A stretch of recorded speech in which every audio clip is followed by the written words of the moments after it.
ای زما افغانستان ستانه زار زار، ای زما افغانستان ستانه زار زار، خدای دې کله راکمرانه. باغداري خو ډېر ښه شی ده، تر نورو کښتو باغداري ماشاءالله ښه ګټه هم لري، ښه حاصل هم لري.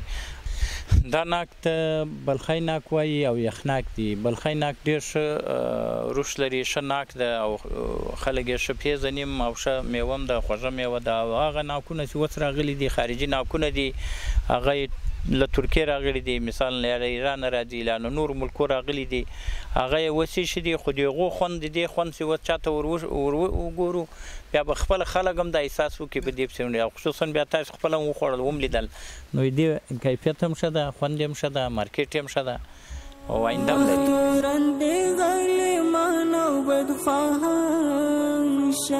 شي سرلوړی پر جهان ستانه زار زار، شي سرلوړی پر جهان ستانه زار زار. ولاد زمیندارانو ته دا وایي باید باغو باندې کوشش وکړي، باغ ښه شی ده، ښه نتیجه ورکوي، خو یو شی یې دا ده چې هر سړی باغ ږدوي باید په باغ باندې ځان پوه کړي، د باغ په درد باندې ځان پوه کړي. باغ ږدول اسانه دي خو تربیه یې ګرانه ده. کله چې ونه ساتي بیا خرابېږي، خراب تلو دی ناامیده کېږي په خپل کار کې.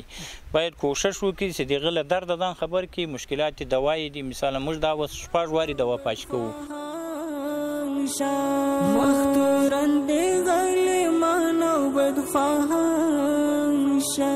شي سرلوړی پر جهان ستانه زار زار.